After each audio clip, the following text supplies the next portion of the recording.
as a percentage of our government, our nation's GDP, defense spending is maybe half what it was even in the 80s. And I believe truly, having seen them perform, that our military is the most responsive agency of our government. General Barnow's been there, but you give the military a mission, they do it. They don't get paid overtime. They work 12-hour days, 7 days a week, away from their families in most difficult conditions. I'm pleased to have our distinguished guests today. In order to comply with the Budget Control Act, the President's budget contains historic cuts to the defense budget of $259 billion over 5 and $487 billion over 10 years. Cuts of this magnitude mean that over the long term, DOD's budget will be flatlined in inflation-adjusted dollars and average negative real growth over the President's budget window of 10 years. The President's budget does not include now the new budget that's submitted the impact of the additional $535 billion in cuts from the fallback sequestration, which most everyone, maybe a few exceptions, including Secretary of Defense Panetta and General Dempsey, believe would be catastrophic to our military and the security of our nation. The sequester spending reductions, I believe, in general, must go forward. It was an agreement to reduce spending by $1.2 trillion. But all government departments and agencies must tighten their belt, not just defense. But the President's budget plan, as he just submitted, wipes out the entire sequester, thereby increasing spending immediately by $1.2 trillion, then spends another $400 billion and raises taxes by $1.8 trillion. It increases spending, totally abandoning the BCA sequester reductions, and increases taxes to pay for even more spending. All the while, the President falsely asserts he's reducing spending. That was his announcement with the budget. So it's hard for me to see how a significant budget agreement can be reached when we're dealing with an administration that far off reality. In August, we came to an agreement that $2.1 billion trillion needed to be cut from our budget, and we need to stick to that goal. We can do that, but we should accomplish the required cuts with reductions in all areas of spending, not primarily defense. Today, entitlement spending makes up 60% of the budget, while defense makes up less than 20%.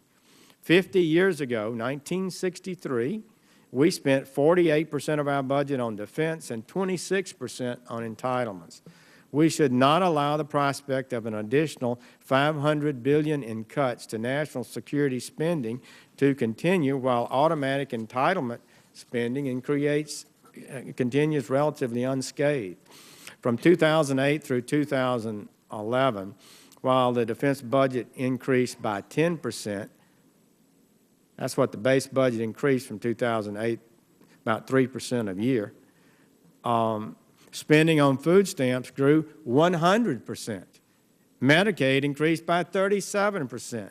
Yet defense spending will receive 50% of the cuts under the fallback sequester. Food stamps and Medicaid are totally exempt, not a dime reduced in their spending. By 2030, the entitlement growth of spending will consume the entire projected revenue of the United States government.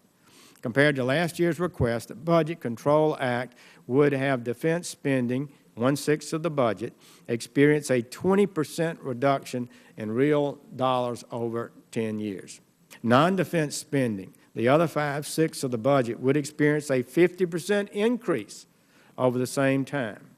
In order to bring proportional equity to the cuts, total non-defense spending would need to be cut an additional $3 trillion over 10 years. Additionally, from 2009 through 2010, the first 2 years of President Obama's term, non-defense discretionary, education, welfare, and personnel, environment, that spending increased 24%, while the base defense budget increased approximately 6% over those 2 years. Thus, the cuts fall on the cuts that are falling on non-defense discretionary fall on a surged baseline.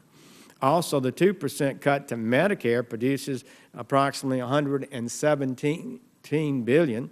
Thus, the non-defense discretionary cut is really not $535 billion, but about $400 billion, and from the record higher levels. And this does not include any stimulus money. The point is, the sequester cuts, I think, must be adjusted, but not eliminated, because we've got to reduce spending. The most dangerous aspect of this budget is it does not alter the growing debt crisis. We remain on an unsustainable path. Instead, it maintains our current course and increases our gross federal debt by another 75% over the next 10 years, from about $15 trillion today to $26 trillion in 2022.